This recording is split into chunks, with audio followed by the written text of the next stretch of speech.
Bonjour, je m'appelle Piotr Klemensiewicz, je suis artiste peintre, je suis un ex-résident de la maison Doramar et j'ai un grand plaisir à être ici aujourd'hui et dans le cadre de ces projets d'exposition. Bonjour, je suis Laure Kaltenbach, je suis curatrice, présidente de Creative Tech et j'ai la chance avec Gwen Strauss de faire la curation de ce merveilleux lieu qui s'appelle la MOB. Ce qui nous a beaucoup séduit, et notamment je sais que Gwen était très intriguée par tes tapis, et ce motif dont j'aimerais que tu nous parles un petit peu, ce motif de la maison. C'est pour ça qu'on bâtit cette exposition, la maison dans la maison, parce que c'est un motif que tu connais et que tu travailles depuis très longtemps et qui est récurrent. Est-ce que tu peux nous dire d'où il vient? Pourquoi tu le travailles comme ça? Quelles ont été tes inspirations? Pourquoi est-ce qu'il te poursuit? Ou pourquoi est-ce que c'est toi qui le poursuis, ce motif-là? Alors, l'origine de ce motif, c'est que j'avais une peinture assez exaltée, on va dire, à une époque. J'étais beaucoup plus jeune, c'était le contexte des années 80, et en fait, il y avait beaucoup de narration dans la peinture. Pour moi, c'était trop. C'est-à-dire qu'à un moment donné, j'ai besoin de prendre un livre, ou j'ai besoin de regarder de la peinture. Je ne peux pas attendre la même chose de ces deux médias, ces deux médiums. Donc, je voulais séparer. Et autour de moi, il y avait toute cette frénésie. Et j'ai subi une petite période où j'ai douté, en fait, pour X raisons, je me suis arrêté de peindre, tout simplement, pendant 2 ans. Et en revanche, le motif de la maison est arrivé parce que la rupture que je voulais faire un peu plastique ou en tout cas formelle, c'était que je voulais faire un objet en 3 dimensions parce qu'on n'en voyait presque plus autour de moi, dans ce qu'on appelait la figuration libre ou les peintres ou les néo-conceptuels, etc. Moi, je me suis dit, rentre dans cette petite brèche, fais un objet qui joue avec, en fait, ce qui est un peu méprisé souvent dans le milieu de l'art contemporain, c'est l'illusion. L'illusion, alors moi, évidemment, une chose qui est un peu méprisée ou dangereuse, je plonge dessus. Et le deuxième enjeu, ça paraît très bizarre, mais c'est que c'était un challenge pour moi de peindre une ombre. Et ce qui m'a le plus plu et qui ponctue tous ces tableaux, parce que c'est la dernière opération, je vais dire, de travail, tout ça réalisé avec des scotch, d'une manière ça n'a rien à voir avec un geste libre, c'est de peindre l'ombre. Et c'était un objectif, j'allais dire, de recherche, ou en tout cas de geste pictural, mais très important. Je ne pouvais pas, je m'y attelais.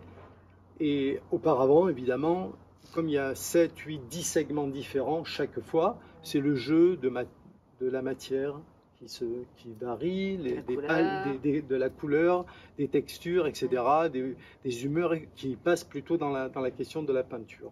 Mais l'ombre, elle est immuable. J'ai la même recette depuis que j'ai fait la première maison sur un tableau, c'est-à-dire c'est un mélange de bleu indigo et de sépia, qui arrive à un gris qui tantôt peut être un peu plus froid ou un peu plus chaud selon le fond, la couleur du fond. Et c'est complètement, ça c'est la chose que je te disais que c'est un motif que je ne peux pas abandonner, parce qu'en fait je ne peux pas abandonner ce plaisir de faire une chose qui est en dehors de la peinture. Une ombre portée, tout objet décline des ombres, de la sculpture, la peinture, les corps, les montagnes. Mais en fait, ça devenait un point pour moi, j'allais dire presque obsessionnel. Et du coup, je me suis mis à regarder des centaines de tableaux en cherchant comment pas le modeler, je dis bien pas le modeler, des choses, mais les ombres portées.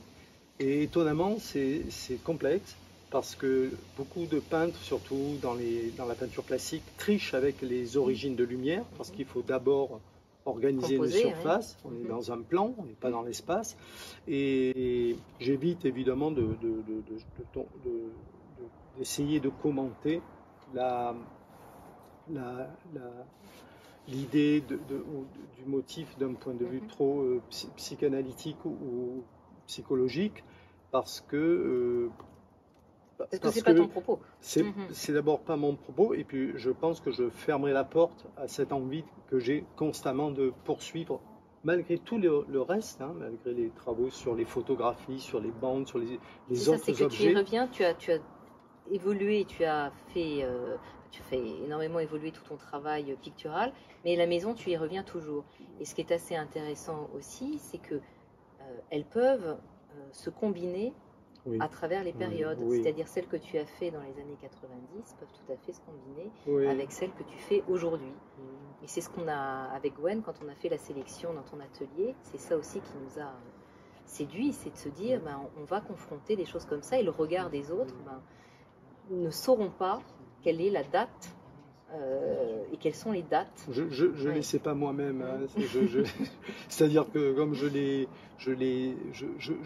moi je m'intéresse aux dates et aux mesures des tableaux et aux titres quand ils sont publiés. En général, comme je peux reprendre un tableau grâce à toi, tu m'as proposé, j'avais un diptyque qui n'était pas terminé, que j'ai fini pour l'expo, mais je ne peux pas dire à 3-4 ans près quand c'est que je l'ai commencé. Je sais qu'il était inachevé jusqu'à que tu me dises non, il peut y avoir un lieu propice pour ces 2 tableaux, donc je les ai terminés. Il y a à la fois un côté très systématique et mécanique, et à la fois j'en fais pas si j'ai pas envie. C'est-à-dire qu'il y a des périodes où je peins pas de maison pendant 6 mois, peut-être 1 an. Ça m'est arrivé de ne pas en peindre pendant une année entière, mais le continuum est très important. Merci beaucoup, Piotr. De rien, c'est moi qui te remercie.